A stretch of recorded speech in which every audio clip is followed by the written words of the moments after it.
Number one అంటారు. అసలైన number one Guru Kashi university.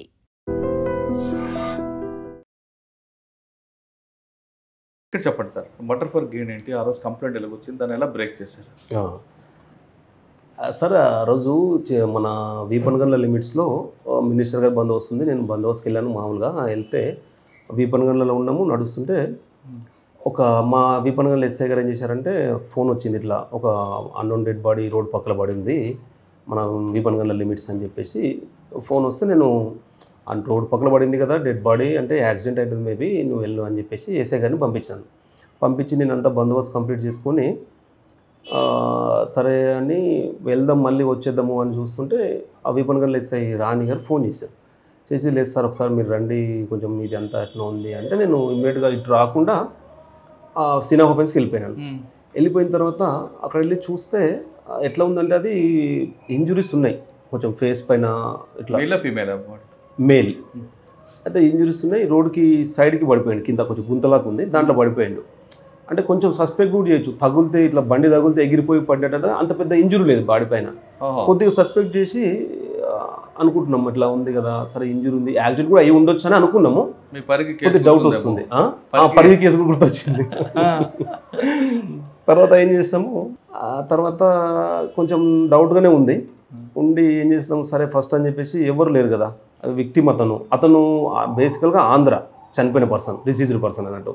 మేము ఇంకా లోకల్ పంచాయత్ సెక్రటరీని పిలిచేసి కాంప్లైంట్ తీసుకున్నాము. మామూలుగా 174 సస్పీషియస్ డెత్ తీసుకున్నాము. ఇమీడియట్గా మొత్తం ఫొటోస్ తీసుకొని అంతా కొంచెం డౌట్గానే ఉంది, కానీ మనం అప్పుడే కన్ఫర్మ్ చేయొద్దన్నట్టుగా బాడీని షిఫ్ట్ చేసాం.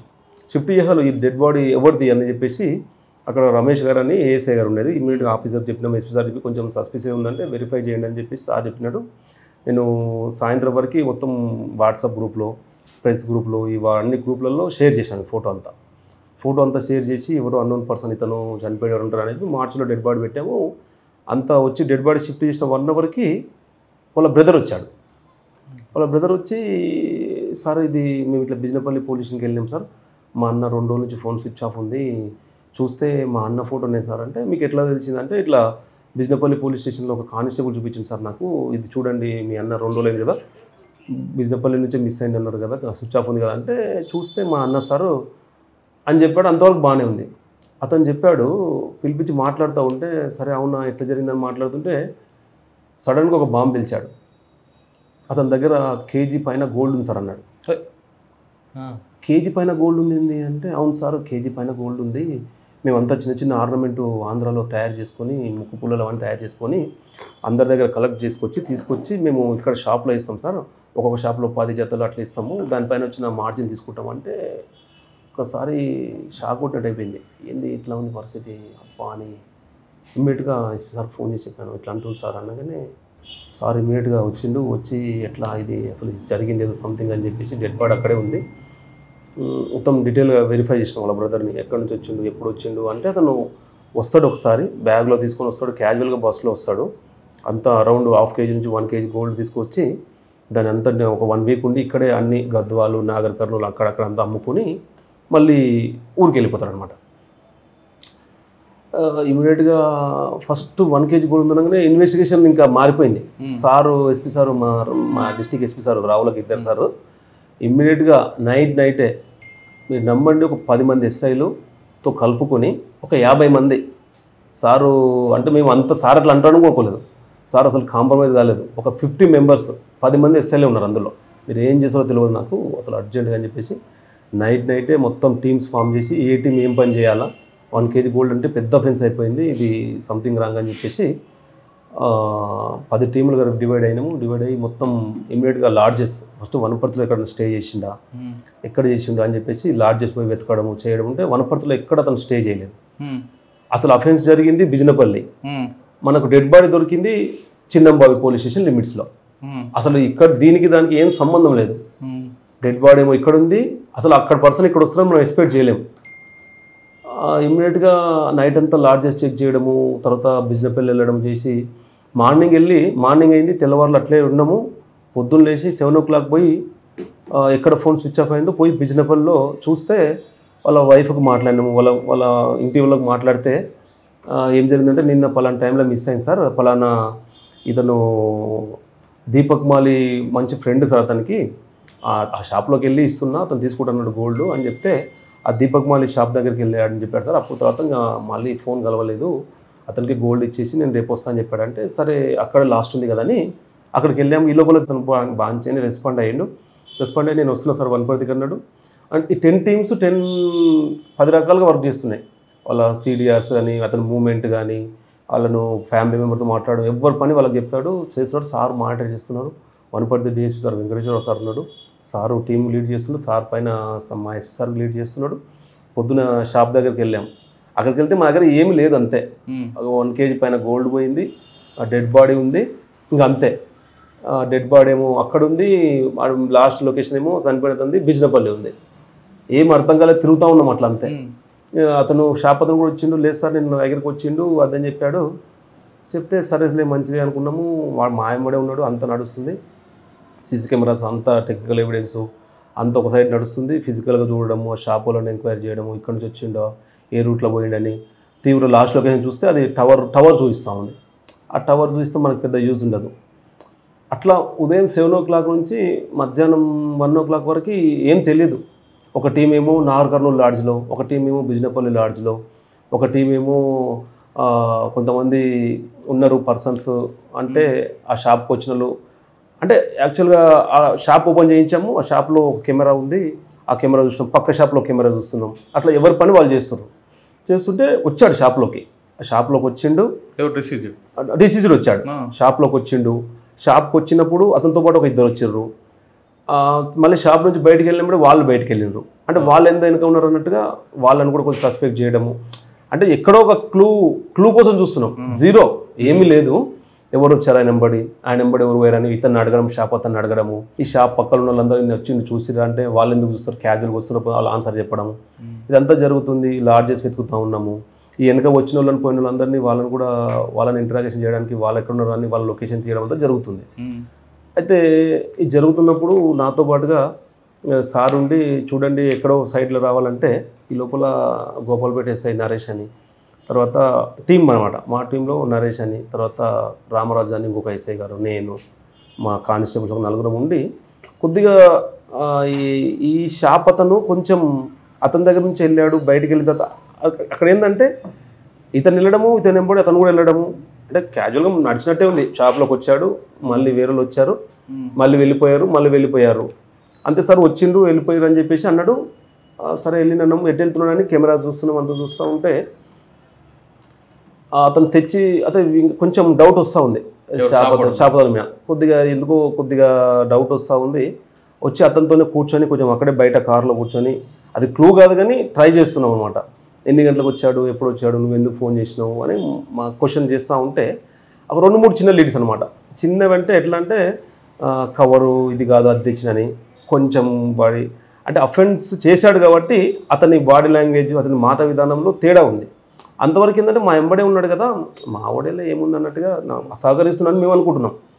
అబ్జర్వ్ చేస్తుంటే అతనికి కొద్దిగా తేడా ఉంది. క్వశ్చన్ అడుగుతుంటే అంతా చూస్తే కొంచెం ఇదేదో సస్పెక్ట్ ఉందని చెప్పేసి ఆ బిజినపల్లి పోలీస్ స్టేషన్ తీసుకెళ్ళి ఎవరి టీం వాళ్ళు పనిచేస్తుంది, మా టీం అతను తీసుకొని వెళ్ళి కూర్చొని మాట్లాడుతూ ఉంటే ఎన్ని గంటలకు వచ్చిండు, ఎన్ని గంటలకు పోయిండు, నువ్వు ఎప్పుడు రమ్మన్నావు అది అని చెప్పేసి మాట్లాడుతూ ఉంటే ఒక చిన్న కవర్ విషయం కానీ, అతను వచ్చిండు పోయిండు, అతను వెనకాల ఎవరు వచ్చిండ్రు అంటే ఇతను కొంచెం కన్ఫ్యూజ్ అవ్వడం స్టార్ట్ అయితే డౌట్ వచ్చింది. ఏదో జరిగినట్టుందని డౌట్ వస్తుంది. జస్ట్ 5%, అది కరెక్ట్ కావచ్చు కాకపోవచ్చు అని. తర్వాత మంచిగా అతను మొత్తం డీటెయిల్గా ఇంటరాగేషన్ చేస్తున్నాం. ఇంకా ఎప్పుడు మాట్లాడినావు, ఎందుకు రమ్మన్నావు అని మొత్తం డీటెయిల్గా ఎంక్వైరీ చేస్తున్నాము. ఒక 1 hour 1.5 hour మాట్లాడుతూ ఉంటే చిన్న దొరుకుతున్నాయి. అప్పుడు క్లూస్ దొరుకుతున్నాయి. ఒక 1 hour 1.5 hour తర్వాత 3:30 తర్వాత ఇంకా క్వశ్చన్లోనే తెలిసిపోయింది. ఇంకా పోలీస్ ఇంటరాగేషన్లో లేదు సార్ నేనే చంపేసిన అని చెప్పి. అరే నువ్వే చంపేసినావా? మా ఆయనకనే ఉన్నావు, రమ్మనంగానే వస్తుండు కోఆపరేట్ చేస్తుండు, అంతా చేస్తుండు. ఈ క్వశ్చనర్లో అంతా టెక్నికల్గా కొంచెం చూసినాం. అప్పుడే ఈ ఇంటరాగేషన్లో ఆ క్వశ్చన్ అండ్ ఆన్సర్స్ ప్రిపేర్ చేసి చూస్తే లేదు సార్ అని ఆ 2-3 లీడ్స్ దొరికితే దాని మీద క్వశ్చన్ గట్టి చేసినాం. చేయగానే చెప్పు అని కొంచెం సైకలాజికల్గా కూడా మోటివేట్ చేసినాం. నీకు నువ్వు రాజస్థాన్ కదా నీకు ఏమి ఉండదులే చూద్దాం ఏదైనా ఉంటే వాళ్ళ ఫ్యామిలీకి అట్లా అయిద్దామని వాడిని కొంచెం మా రూట్లో తీసుకొచ్చినమాట. ఆ దొరికిన క్లూస్తోన నీకేం కాదు నువ్వు లోకల్ కూడా కాదు కదా నీకేం నీ పరువు పోయేదే ఉండదని కొంచెం సైకలాజికల్గా మాట్లాడంగానే కొద్దిగా వాడు వీళ్ళు మాకు హెల్ప్ చేస్తారేమో అన్న అట్లా వెంబడే బ్రేక్ అయిపోయాడు. అసలు నేను ఫస్ట్ షాక్ అయ్యి సార్ చెప్పేసినాను. సార్ చెప్పేసింది సార్ అంటే అవును అసలు ఏం జరిగిందో కనుక్కో అని చూడగానే అతన్ని డీటెయిల్గా అంటే వాడు మీరు క్వశ్చన్ అవర్కి భయపడి చెప్పాడా లేదు రియల్గానే చెప్పాడా? అంటే ఒక 2-3 చిన్న క్లూస్ అది నేను రివీల్ చేయలేదు కానీ ఒక నాకు 2-3 క్లూస్ వచ్చినాయి. దాంట్లో ఇప్పుడు ఇది గ్రీన్ ఉంది కదా రెడ్ ఎందుకు చెప్తున్నావు గ్రీన్ అంటే లేదు సార్ గ్రీన్ అన్నాడు. గ్రీన్ రెడ్ అట్లా అనమాట. అట్లా కరెక్ట్ చెప్పు లేదంటే మళ్ళీ అదని చెప్పి కొద్దిగా బెదిరియడం జరిగింది. దాని విషయంలో అవును సార్ అన్నాడు. తర్వాత అప్పటికి కొంచెం టెక్నికల్ ఎవిడెన్స్ కూడా ఉంది. అతను ఇక్కడే అక్కడ వచ్చిండు అక్కడ నుంచి మిస్ అయింది అది నీ పాత ఫ్రెండ్షిప్ ఆ పక్క షాపులని ఇంకా కొంతమంది కూడా అడిగినాం. అదే పక్క షాపులను అడిగితే ఇతని గురించి షాప్ అతని గురించి కొంచెం సస్పెక్ట్ చేయడం ఏంటంటే వీడ కొద్దిగా అని వాళ్ళు ఇచ్చిన క్లూ వీడు చెప్పిందంటే 2-3 తప్పులు దొరకడం వాడిని టెక్నికల్గా. తర్వాత ఫైనల్గా ఏంటంటే వాడిని సైకలాజికల్గా కొంచెం ఏం చేసినామంటే లేదురా బాబు జరిగితే కూడా ఉండని నీ ప్రాబ్లం ఉండొచ్చు వాళ్ళు చెప్తున్న పక్క షాపులు మొత్తం అప్పులు అయిపోయినాయని అట్లా ఉంటే హెల్ప్ చేద్దాము నువ్వేమంటే చెప్పు అని కొంచెం సైకలాజికల్గా మనం వాడి రూట్లోకి వెళ్ళి అడిగితే బ్రేక్ అయిపోయాడు. బ్రేక్ కాగానే ఏం చేసినావు అంటే లేదు సార్ నేనే చంపేసినాను అని ఒక్కసారి గుండె కొంచెం గాలి పీల్చినట్టు అనిపించింది. అమ్మాయి దొరికింది. 1 kg పైన గోల్డ్ ఉంది కదా డిపార్ట్మెంట్లో సార్ అప్పటికే డిటెక్ట్ చేయాలని ఎస్పీ సార్ డిఎస్పీ సార్ అంతా దామిని వర్క్ చేస్తున్నాం. అప్పటికే హాఫ్ డే అయిపోయింది. వాళ్ళు వచ్చి ఏడుస్తూ ఉన్నారు బయట పేరే వాళ్ళ వైఫ్ 2 కూతుర్లు ఉన్నారు పెళ్ళికి వచ్చిన కూతుర్లు. వాళ్ళు అసలు 2 కూతుర్లు తీసుకొని వాళ్ళు ఆంధ్ర నుంచి వచ్చారు. తెలివంగానే నైట్ బయలుదేరి ఒక 600-700 కిలోమీటర్స్ నుంచి వచ్చారు. 2 కూతురు ఉన్నారు చెప్పు అనగానే ఒకసారి బ్రేక్ అయ్యాడు. సైకలాజికల్గా క్వశ్చన్ వేస్తేనే నీకు హెల్ప్ చేస్తామని అట్లా చెప్తే బ్రేక్ అయ్యాడు. ఎందుకు చేసినావు అంటే లేదు సార్ మొత్తం అప్పులు అయిపోయినాయి అన్నాడు. అరే అప్పులు అయిపోతే అంటే యాక్చువల్గా ఇట్లా ఎందుకు చేయాలనుకుంటే ఇతను 1 kg గోల్డ్ అరౌండ్ ఉంది కదా అతని దగ్గర. ఆ 1 kg గోల్డ్ అయితే నా అప్పులు తీరిపోతాయి అనుకున్నాడు. నా అప్పులు వెళ్ళిపోతాయి ఇతను వేరేకెళ్ళి వచ్చిండ్లే ఎవరు పెద్దగా అడగరు ఎవరు పెద్ద రారు నేను కూడా ఫ్యామిలీతో ఫ్రెండ్లీగా ఉంటున్నా కదా వాళ్ళ ఫ్యామిలీతో కూడా ఫ్రెండ్లీగా ఉన్నాడు. మళ్ళీ ఆడు కనిపించకుంటే వాళ్ళ మిస్సెస్ మళ్ళీ ఇతనికే ఫోన్ చేసింది అన్న మీ దగ్గరకు వచ్చిందంట కదా అంటే నమ్మించి ప్రాణం తీసేసిండు అంతే. వాళ్ళ మిస్సెస్ ఇతనికే ఫోన్ చేసింది అక్యూజుడికి మీ దగ్గరకు వచ్చింది కదంటే లేదమ్మా అని ఆమె క్యాజువల్గా ఆన్సర్ చెప్తే ఆమె నమ్మలేదు నమ్మేసింది. అతను కాకుండా అతను చెప్పాను అడిగి చెప్పినట్టే ఉంది అంతే తప్ప మంచిగా క్యాజువల్గా లేదు. అయితే ఇతను ఫస్ట్ 2-3 సార్లు బిజినెస్కి డబ్బులు తీసుకున్నాడు అది గోల్డ్ తీసుకున్నాడు అమ్ముతున్నాడు కదా వీడికి అప్పులు ఎక్కువైపోయి అంతా దాంట్లో చూసేసి వీడిని చంపేస్తే నా అప్పులన్నీ పోతాయి అని చెప్పేసి ఒక్కడు డేట్ చేయలేకపోయాడు. వీడి తమ్ముడు ఉంటాడు రమేష్ మాలి అని చెప్పేసి వీళ్ళ తమ్ముడు కూడా అప్పుడప్పుడు వచ్చి వెళ్తూ ఉంటాడు. వీడిని గోల్డ్ చూసిండి ఈసారి గోల్డ్ ఫుల్ తెచ్చిండని చెప్పేసి 1 వీక్ ఉంటాడని కన్ఫర్మ్ చేసుకున్నాడు. కన్ఫర్మ్ చేసుకొని చెప్పాడు నాకు ఎక్కువ మొత్తంలో కావాలి నేను డబ్బు అరేంజ్ చేసుకుంటా ఒక 4-5 రోజులు టైం ఇవ్వు నాకు అని చెప్పేసి అతను నమ్మిస్తాడు. ఈ లోపల అతను ఏం చేసిండు బిజినెస్ కోసమని అంత గద్వాలు అక్కడక్కడ తిరిగి చిన్న ఐటమ్ అమ్ముకోవడము పలానా డేట్ రమ్మని చెప్పి ఫిక్సప్ చేసుకొని వెళ్ళిపోయాడు. వెళ్ళిపోయిన తర్వాత రేపు అతను వెళ్ళిపోయిన తర్వాత వీడు తమ్ముడికి ఫోన్ చేశాడు అరే నువ్వు చూసినావు కదా ఇట్లా అప్పులు ఉన్నాయి ఇట్లా ఒకటి ఉంది అతను ఎక్కడి నుంచి వస్తాడు ఎవరు ఉండరు పెద్దగా గట్టివాడు ఏం కానట్టుంది అని చెప్పేసి ఇట్లా ఇట్లా చేద్దాము అంటే తమ్ముడు కూడా అన్న కష్టాలు ఉన్నాడు అన్నకి హెల్ప్ చేద్దామని అన్న ఒప్పుకున్నాడు. తమ్ముడు ఒప్పుకుంటే మరి ఎట్లా చేద్దామంటే మన ఇద్దరితో కాదు ఇంకా 2 ఉన్నారు ఆ జగదీష్ ముఖేష్ అని ఉన్నారు నా ఫ్రెండ్స్ వాళ్ళకు కూడా తీసుకొస్తా 4 అయితే మనకు కొంచెం బలం కూడా ఉంటుంది అని చెప్పేసి వాళ్ళకు కూడా చెప్తా నేను అడిగి చెప్తాను. వాళ్ళు అడిగి కన్ఫర్మ్ చేసుకున్నాడు. ఈ లోపల వాళ్ళు కన్ఫర్మ్ అనగానే 24 అవర్స్లో ఈయన ఫ్లైట్ టికెట్స్ బుక్ చేసిన వాళ్ళకి ఫ్లైట్ టికెట్స్ టైం లేదు 2 డేసే ఉందని చెప్పేసి ఫ్లైట్ టికెట్స్ బుక్ చేసిండు. అంటే రేపు చంపాలంటే ఈరోజు ఫ్లైట్ టికెట్ బుక్ చేసిర్రు. వాళ్ళు నైట్ ఊరు నుంచి 4 కలిసి మన రాజస్థాన్లో వచ్చారు. అక్కడ ఫ్లైట్ ఎక్కిర్రు మార్నింగ్ దిగిర్రు. వీళ్ళిద్దరిని కోఆర్డినేట్ చేయాలి. దిగి ఎయిర్పోర్ట్లో దిగిండ్రు. ఎయిర్పోర్ట్లో నుంచి బయటకు వచ్చి వీళ్ళు ఫోన్ చేసి బస్ ఎక్కి జడ్చల వరకు వచ్చిర్రు. ఈ లోపల ఈయన ఏం చేసిండు ఇతని స్టేషన్ ఉన్నాడు కదా అతనికి కూడా పలానా టైంకి రా మధ్యాహ్నం అని చెప్పేసి వాళ్ళిద్దరూ కరెక్ట్గా మ్యాచ్ అయ్యేటట్టుగా పిలిచిరు అనమాట. పిలిచి ఇతను అంటే వాళ్ళు జడ్చల పోయి వీళ్ళు 4 మిగిలిన 3 కోఆఫెండర్స్ని తీసుకొని జడ్చలకు రాకుండా చక్కగా భూత్పూర్ వెళ్ళి భూత్పూర్ దగ్గర నుంచి మళ్ళీ భూత్పూర్ టు బిజినపల్లి రూట్లో మధ్యలో మంగళూరు ఉంటుంది ఆ మంగనూరు టెంపుల్ దగ్గర ఉండి వీళ్ళంతా యాక్షన్ ప్లాన్ చేస్తారు, ఎట్లా చంపుదాం ఏం కథ అని చెప్పేసి ప్రిపేర్ అయ్యి ఆ ప్లాన్ అంతా వాళ్ళకి చెప్పి, మీరు అందరూ వస్తే డౌట్ వస్తుంది, మీరు ఇక్కడే ఉండండి, నేను వాడిని నమ్మించి తీసుకొస్తాను, తీసుకొచ్చినాక చంపేద్దామని చెప్పేసి వాళ్ళకి బ్రీఫ్ చేసి టెంపుల్ దగ్గర దింపేసి వచ్చిండు. రాగానే ఈయనకు ఫోన్ చేస్తాడు, డిసీజ్కి ఫోన్ చేసి రమ్మని చెప్పి రా అంటాడు. అంతవరకు కొద్దిగా వనపర్తికి వచ్చి కొద్దిగా గోల్డ్ ఇంట్లో అని చెప్పేసి ఏదో అమౌంట్ ఒక 2-3 లక్షలు అతనికి ఇవ్వాలి కదా నమ్మేయడానికి, గోల్డ్ తీసుకుంటే ఆ డబ్బులు కూడా అరేంజ్ చేసుకుంటాడు. అరేంజ్ చేసుకొని అతను పిలుచుకొని గోల్డ్ తీసుకుంటాడు, మళ్ళీ ఆయనకు డబ్బులు ఇస్తాడు, మళ్ళీ ఆ డబ్బులు వీళ్ళకి వచ్చేటివే చంపేదాం ప్లాన్ చేస్తారు కదా. డబ్బులు ఇచ్చాడు అప్పుడు ఒక 6.5 lakhs ఇచ్చిండు, ఎక్కువ తీసుకుండు. ఎట్లా చంపుతా, ఆ డబ్బులు నాకే వస్తాయి, గోల్డ్ కూడా ఉంటుంది అని చెప్పి అటు కష్టపడి కొన్ని డబ్బులు జమ చేస్తాడు. డబ్బులు ఇవ్వకుండా మళ్ళీ గోల్డ్ ఇవ్వడు కదా అన్నాడు. సరే క్యాజువల్గా బయటకు వచ్చి షాప్లోకి వచ్చిండు, డబ్బులు తీసుకున్నాడు, గోల్డ్ ఇచ్చేసిండు, మొత్తం చూసుకున్నారు. అయితే ఇతను వచ్చినప్పుడు ఈ అక్యూజర్ ఫ్రెండ్స్ కూడా ఇద్దరు వస్తారు. మేము ఫస్ట్ వాడిని సస్పెక్ట్ చేసినాం కానీ వాళ్ళు కాదు. తర్వాత గోల్డ్ తీసుకున్నాడు, డబ్బులు ఇచ్చేసి అట్లా ఎటు పోతున్నావు అని అడిగిండు. ఎటు పోయేది అంటే నేను మామనార్ పోతున్నా, మామనార్లో వేరే గిరాకు ఉంది, వాళ్ళకు కొద్దిగా ఐటమ్ ఇవ్వాలంటే, అరే అవునా నేను కూడా మామనార్ వెళ్తున్నా వస్తావాను అంటే, సరే చూద్దామన్నాడు. చూద్దామని ఆయన సరే వద్దులే అన్నట్టుగా దిగి బస్ స్టాండ్లోకి వెళ్ళిపోయాడు, బిజినపల్లి బస్ స్టాండ్లోకి. నేనేం రానులే బస్కి వెళ్తాను ఎందుకని అంటే, ఇతను ఏం చేసిండు, అరే మన ఎంబడి ఇచ్చట్లేదని చెప్పేసి ఎంబడే అతను వెళ్తూనే ఇతను కూడా అతనితో పాటు, మన కెమెరాలో అంతా రికార్డ్ అయింది, ఇదంతా మనకు కొంచెం క్లూ లాగా వచ్చింది. ఎంబడే వెళ్ళి ఆడ బస్ స్టాండ్లో వెయిట్ చేస్తుంటే ఈయన బోలెరో కార్ ఉంది, ఇక్కడే ఉంది, సీజ్ చేసినాము, ఇంకా రిలీజ్ అవ్వలేదు. బోలెరో కార్ తీసుకెళ్ళి అతని ముందు ఆపుతాడు, డిసీజ్ ముందు ఆపి, అరే ఏం రాన్నా నేను పోతున్నా కార్ మంచిగా చల్లగా ఏసీలో పోదాం రాని కొంచెం నమ్మిస్తే, ఇతను ఫ్యామిలీ ఫ్రెండ్ కదా, చంపుతాడని తెలియదు, ఫ్యామిలీ ఫ్రెండ్ బండిలో ఎక్కించుకున్నాడు. అంటే సరే పోతుంది కదని ముందు సీట్లో కూర్చోబెట్టి ఇట్లా మంచిగా మామూలు తీసుకెళ్ళి మంగనూరు దగ్గర ఆపాడు. అప్పుడు వాళ్ళు ముగ్గురు బండ్లు ఎక్కారు. ఇతనికి అప్పుడు కూడా డౌట్ రాలేదు, నమ్మిండు కదా, ఏముందులే మన ఫ్యామిలీ ఫ్రెండ్ అంటే, ఎవరంటే మన ఫ్రెండ్స్ హైదరాబాద్కి వెళ్ళి వచ్చారు, రాజస్థాన్కి వెళ్ళి కలిసిపోదాం అనగానే సరే అని ఎక్కించుకుని అట్లా హైవే ఎక్కారు. హైవే ఎక్కి తీసుకెళ్ళి హైవే నుంచి కొంచెం హైవే ఎక్కగానే పబ్లిక్ ఎవరు లేని దగ్గర అట్లా పోతుండ్రు, హైవేలో ఉంటే కష్టం అవుతుంది అని చెప్పేసి చిన్న రోడ్ తీసుకున్నారు.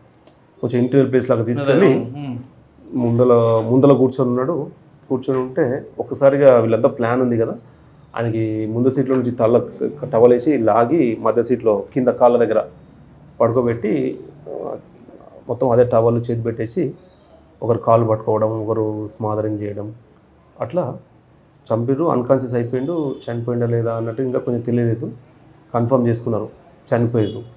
ఎక్కడ చనిపోయిన తర్వాత మొత్తం స్మాదరింగ్ అయింది, ప్రాణంగా అంటే కదులుతాడు అంటే చనిపోయిన అనుకున్నారు, చనిపోయింది ఆల్మోస్ట్. హైవేలో ఎవరైనా ఆపితే ఎవరు ఉంటారు అని చెప్పేసి ఇప్పుడు ఎక్కడైతే కొంచెం ఇంటీరియర్ ప్లేస్ ఉందో చిన్నంబాయి పోలీస్ లిమిట్స్కి పోయారు. ఆడ బండి అక్కడ ఇంకెవరో పడేద్దామంటే ముందరేదో అక్కడ ఏదో ఫంక్షన్ లాగా అవుతుందని చెప్పేసి మళ్ళీ యూటర్న్ తీసుకొని మళ్ళీ కొంచెం ముందుకు వచ్చి కారు పక్క చూసి ఏం లేదంటే తీసేసి ఇద్దరు కలిసి చెట్లలో పడేసి మళ్ళీ వనపర్తి వచ్చేసి ఇట్లా బుద్ధారం నుంచి బిజినపల్లి వెళ్ళిపోయి మొత్తం రివీల్ చేసి ఎవరు ముందు సీట్లో కూర్చున్నాడు కదా, డ్రైవర్ పక్క సీట్ అయినా. అవును, వెనక నుంచి వీళ్ళు టవల్ వేసి ఆయన గుజ్జారా అంటే ఒక టవల్ వేసేసి ఆ సీటు వెనక్కి వంచేసి లాగేసుకొని కాళ్ళ దగ్గర పడుకోబెట్టుకున్నారు. ఫోర్స్గా వచ్చేసేది, ఫోర్స్గా లాగేసారు, సీట్ మధ్యలో నుంచి లాగేసి కింద పెట్టేసి ముందర డ్రైవింగ్ అయితే క్యాజువల్గా పోతుంది బండి, వెనక జరుగుతుంది అనమాట. జస్ట్ మనం ఇట్లా మూగినట్టు మొత్తం మూసేసారు, ఆ మొత్తం ఇంజురీ కొద్దిగా అయింది.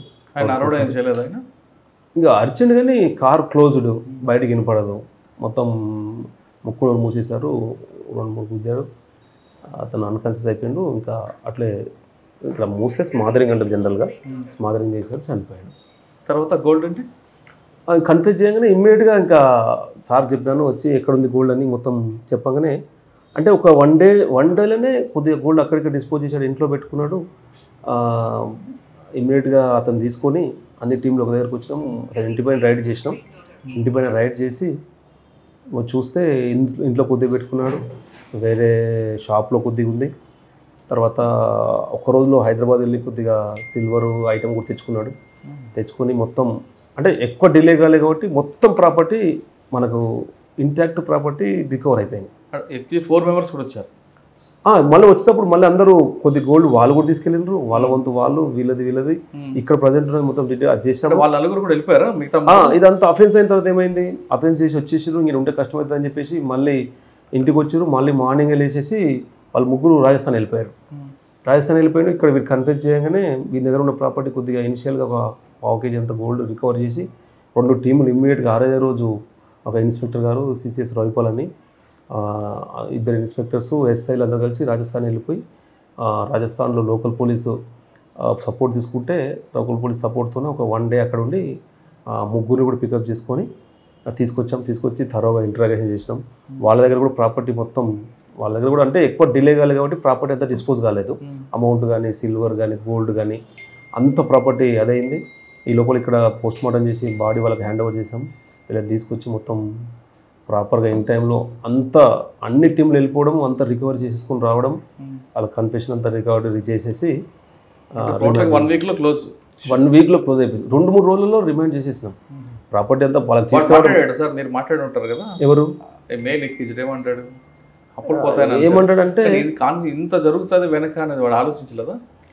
అంటే వాడికి వస్తారు పట్టుకుంటారు, ఫ్యామిలీ రోడ్డు మీకు వస్తుంది, జైలుకి పోతానని అడిగినాము. మరి ఇంత ఉంది కదా, నువ్వు కొద్దిగా చదువుకున్నావు కదా, గోల్డ్ షాప్లో పనిచేస్తున్నావు అంతా అంటే అంటాడు అతను ఆంధ్ర కదా సార్, ఇక్కడ రాడనుకున్నాను ఒకటి, తర్వాత నా దగ్గర నుంచి వచ్చి వెళ్ళిపోయిండు కదా సార్ అని నమ్మిద్దాం అనుకున్నాను సార్, కానీ ఇంకా దొరుకుతా అనుకోలేదు సార్, అప్పులు అయిపోయినాయి సార్ అని. ఇప్పుడు జైల్లో ఉన్నాడా?